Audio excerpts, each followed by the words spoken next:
You're listening to Decisive Point.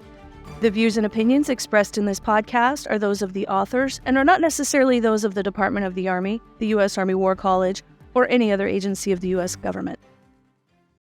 I'm talking with Colonel Michael J. Kelley, author of Understanding Russian Disinformation and How the Joint Force Can Address It, which you can find in the summer 2024 issue of Parameters. Kelley is a U.S. Army reservist and a military governance specialist. He's a distinguished graduate of the U.S. Army War College and the Advanced Strategic Art Program. Welcome to Decisive Point, Mike. Good morning. Thanks for having me. Let's talk about your article. Give me the working definition of disinformation. That's a great question. Lots of different agencies and academic sources define it differently. I think the most useful way to define disinformation is false or exaggerated information used maliciously in order to mislead or deceive a target audience. What is Russia's approach to disinformation, and why does that matter to the United States? That is both an easy and difficult question to answer, I think, because Russia's approach to disinformation is very, very broad. If there is a method that can be used to deceive or to misinform adversaries of Russia, Russia uses it. There was a RAND study a number of years ago that described Russia's approach as a fire hose of falsehood. I think that's a terrific way to describe it. Russia is not married to any need to be consistent with the way that they inform their target audiences, and they are very, very comfortable tailoring false messages to be used in different environments. In my paper, I offer an example of a news story that went out in an Arab language source that talked about bioweaponized birds being released from Ukraine in order to fly into Russia and poison people and damage crops and things like that. When a British news source encountered that, they investigated it and found that that story had originated in Russian nationalized media sources. And for us in the United States, that seems sort of an absurd story. We recognize that that's not something we would do, despite the fact that we were blamed for it in this story. But in the audiences they were targeting, those in Russia, in their own country, and those who are not in the West, those stories can resonate a little bit and build distrust in the United States. That's one method to their approach. Another is where they'll take information that is maybe true or partially true, and they'll exaggerate that story. We've seen that recently. There are some open source articles that discuss Russia's use of the immigration controversies here in the United States in order to overemphasize perhaps the impact of illegal immigration and to make that a wedge issue in the United States, and one that is sort of on the other side of the scales from providing additional funding and resources to support Ukraine. And that's how it's strategically important to them. They're a little bit all over the map, but they are consistent in that they are constantly using disinformation in order to advance their causes. How does Russia use disinformation in Ukraine? Kind of like I mentioned before, they'll use disinformation to target those in the West who are interested in assisting Ukraine by promoting controversy surrounding aiding Ukraine. Most recently, they've been targeting the legitimacy of the Zelensky presidency. They've been emphasizing corruption stories and things like that, to include falsifying stories where Russian sources have done things like there was a recent controversy about senior Ukrainian officials owning expensive yachts and vacation homes abroad. And that story sort of went viral and in part led to the dismissal of a senior defense official in Ukraine. But upon further examination, you found that the photos that were cited in those things, those were from real estate websites in France and yacht sales websites elsewhere. Completely untrue, but it sows distrust. And you see the arguments in our own media here in the United States about why should we support Ukraine when the government is so corrupt, when many of those stories are false and they've been re-emphasized by Russia. They've been using this sort of approach dating all the way back to when Russia illegitimately seized control of Crimea, promoting stories that there was genocide going on in the Donbas and Luhansk regions, stories about uprisings in support of Russia from within Crimea and those regions. And those were all patently false, and yet they were repeated multiple times on Russian media and continue to be reported in the discussion today outside of Russia. What should the joint force consider regarding disinformation and information warfare?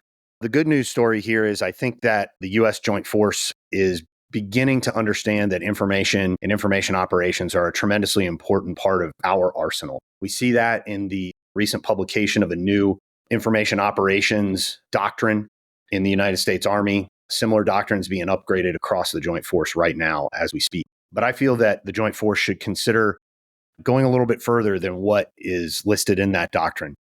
Very rarely on any given day are combatant commanders engaged in kinetic operations out in their areas of responsibility.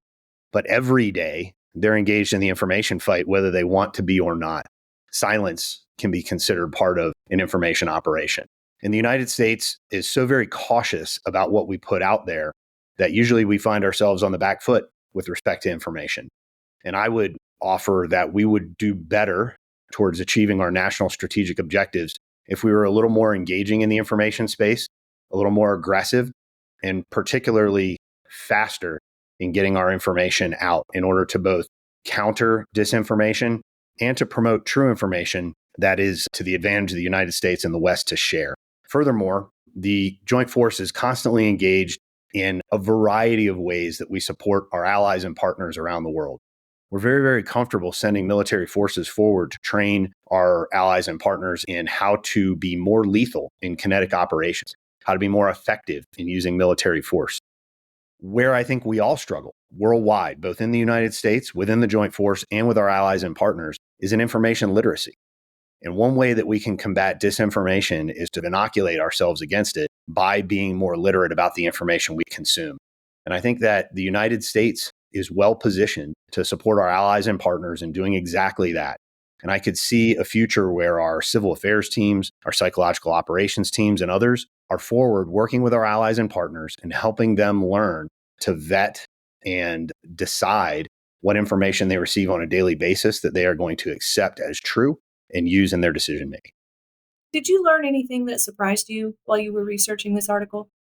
To a degree, I think I did.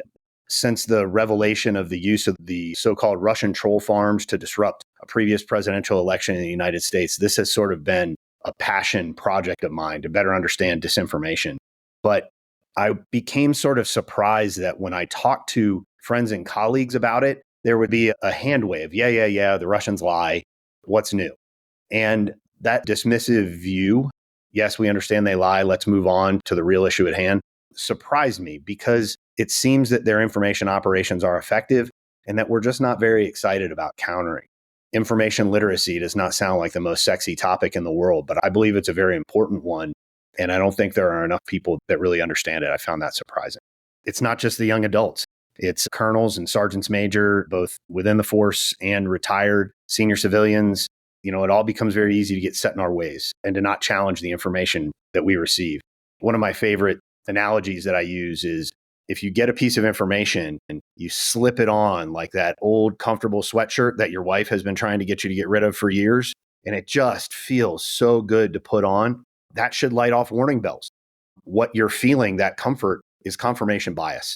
You're feeling this piece of information, you're receiving it, and it makes you feel right. It hasn't really added something to your knowledge. It's confirmed something you already believe to be true. And discipline that I've tried to promote for myself and that I encourage others to consider is that when they get a piece of information that feels like that, they should hold accepting that information in abeyance. That should sit in the inbox until you challenge it. Go to an opposing media source. Attempt to disprove that piece of information before you accept it as true. That's labor intensive. It's difficult. And it's certainly not the way our information environment is constructed today for us to receive information via social media. And every government office you go into has a news program on the television. You're just sort of being blasted with this stuff. But for matters of importance, we should pause and we should examine this information. We should challenge it. And only when we can't disprove it should we accept it as true. That is how we discipline ourselves to not become victims of disinformation, misinformation, or any of the other tripwires that we run across. Do you have any concluding thoughts you'd like to share before we go? My last concluding thought really would be to my colleagues, both in the military and in the national security establishment. And it would be to foot stomp what I just said. We are responsible for ourselves. We are responsible for making sure that the information that we accept and that we believe, it's reasonable that we think that it's true. And that requires testing it. It requires making sure that our beliefs can be supported by evidence objectively And we should be willing to accept uncomfortable truths, like sometimes we're wrong. There's a great TED Talk out there that I was introduced to at the War College. I regrettably forget who was the provider of the TED Talk, but what she said was she reminded people that being wrong feels very much like being right. When we're wrong, we don't realize it. And it's only when we challenge these things can we understand that, in fact, we were wrong and be able to change our beliefs so that we can be closer and closer to right. That's on us to do that. As senior leaders, it's our responsibility to do that, especially when we're advising the most senior leaders within our government. If you happen upon the link and want me to include it in the transcript, I'm happy to do that. It sounds like a good TED Talk. I'll see if I can find it. Thank you so much for making time for this. I'm happy to do it. I enjoy the topic, and I think it's an important one. Listeners, you can read the article at press.armywarcollege.edu/parameters. Look for volume 54, issue 2. For more Army War College podcasts, check out Conversations on Strategy, SSI Live, and A Better Peace.